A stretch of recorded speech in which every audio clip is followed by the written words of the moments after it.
Hey, what's up you guys? Bloody Jacob here to bring you my weekly review. Hey, what's up, you guys? Bloody Jacob here, meeting my icon, Catherine Isabel here.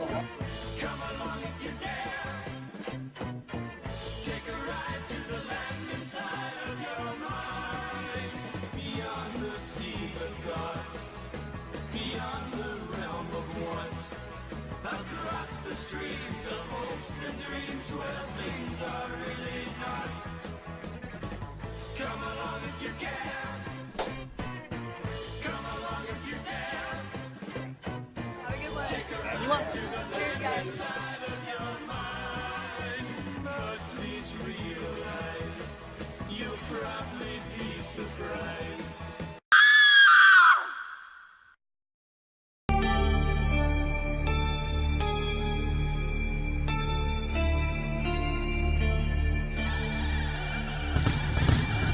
Hey, what's up you guys? Bloody Jacob here to bring you my review of the series premiere of The Outpost on the CW, which was obviously episode 1 called Is The Loneliest Number.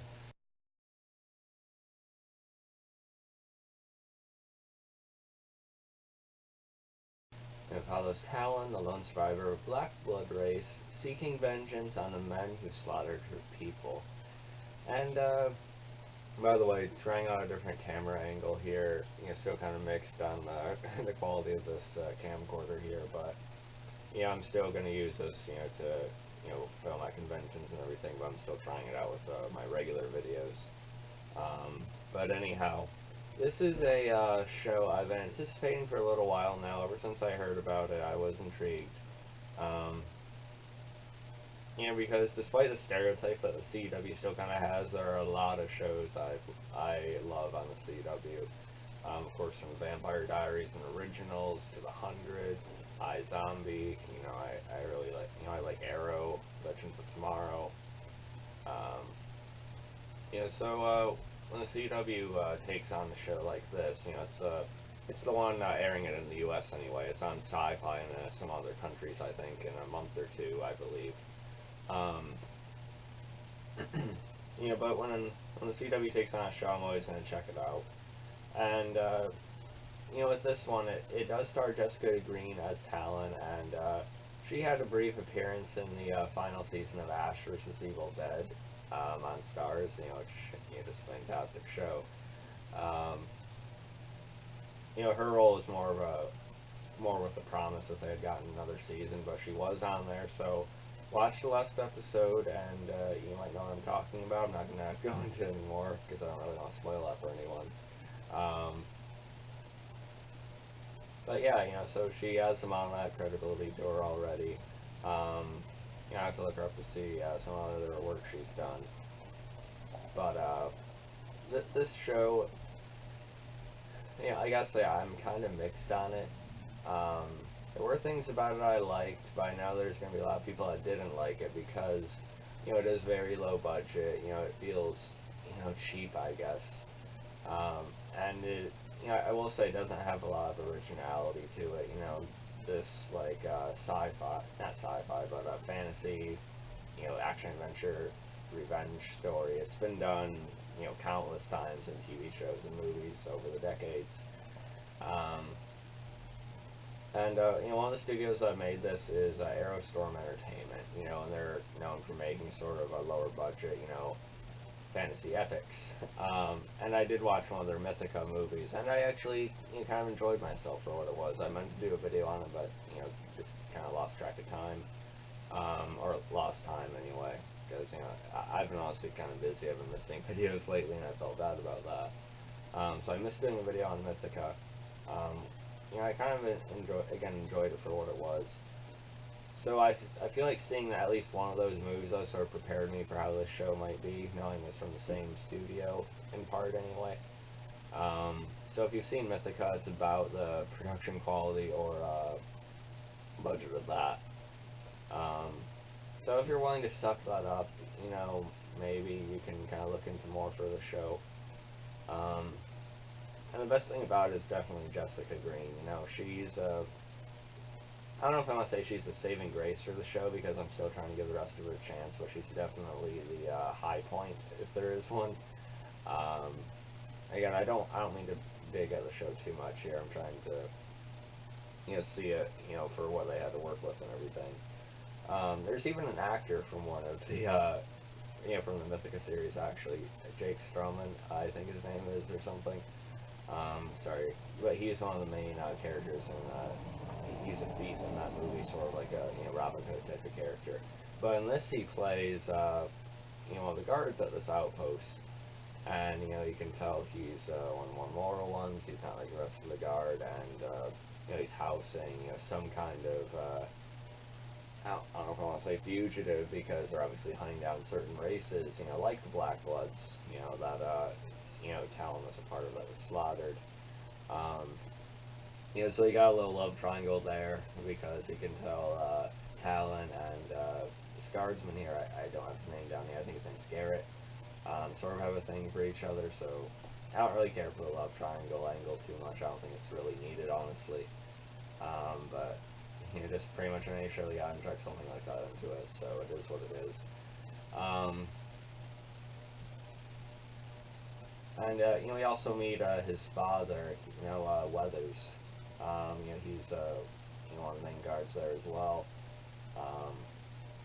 And he's played by I'm really bad with names right now, but he's run a lot of shows. He was on Agents of S.H.I.E.L.D. a few years ago. He was on Banshee in a very intriguing role, only for an episode though. He's been on a lot of stuff, and it's kind of good to see him in a regular role. And there are a lot of conveniences in this, a lot of coincidences. Like when Talon gets to this outpost, she happens to come across the guy who just stumbles in, and it just so happens to be the one who, swung the weapon that killed her mother. So you kind of gotta accept these things. You gotta accept things like that in any show, but there are also shows that go about it in a smarter, more realistic way, and unfortunately this wasn't one of them.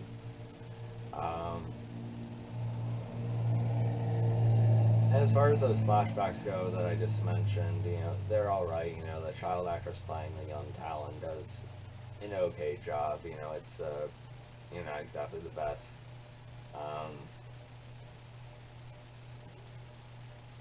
I guess the final fight scene was alright, between her and the one that killed her mother. But again, that's another part of it, because they're talking a lot about the fight scenes in this. I know Jessica Green, she's been through some stuff herself, because she, I was watching some videos about her, and she does train in MMA. Not that she's going to fight, but she does, stay in a certain amount of, fitness for herself. So she does know how to fight to some extent. But I just feel like the choreography, it seems kind of, a little wonky on this, a little, what's the word for it? Clunky, yeah, that's it. And it's very clear that's choreographed. I don't know if the editing or, sorry for the dog barking, but I don't know if it's the editing or just the way they do it. It looks more staged than it should. I don't know, there are definitely a lot better looking fight scenes on CW shows, and almost any show you can look at, but again, I think it has more to do with the the budget of the studio and everything like that. Because again, this isn't necessarily one of CW shows. It's something that they've acquired from someone else.